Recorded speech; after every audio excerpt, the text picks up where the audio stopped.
As this seems to be the week where I talk about parents, there was always one parent in Inuyasha who I had questions about growing up. Kagome's dad, so let's talk about him today.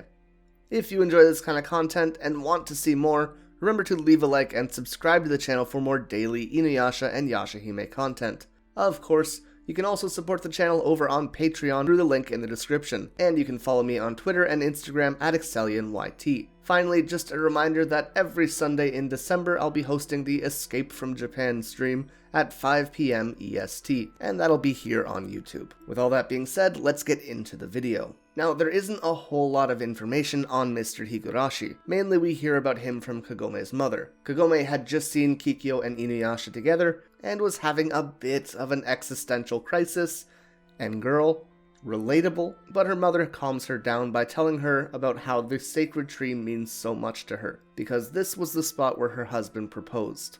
It's a really touching and heartfelt scene, and I definitely recommend going back to watch it if you haven't seen it in a while. We don't get all that much information about him through the series though, and it was always something I was curious about, like what happened to him and why was he only mentioned this one time? That kind of question was always there. Well, luckily for me, the Shosetsu Inuyasha, or the Inuyasha novel, was released, and unfortunately it's only available in Japanese. Anyways, this was a joint effort written by Tomoko Konparu and illustrated by Rumiko Takahashi. It covered the first 10 chapters of the manga, or the first 4 episodes of the anime, and it discussed all sorts of things which weren't really included or presented in the original material, or just expanded on what was already there. Things like Kagome's journey to Kaede's village, how her wounds from Mistress Centipede healed so quickly, and most importantly for this video, her family history. Included in this was the story of what happened to Mr. Higurashi. Here we learn that while Mrs. Higurashi was pregnant with Sota, her husband was in a car accident and passed away, resulting in the rest of the family having to go to Higurashi's shrine to live with Grandpa.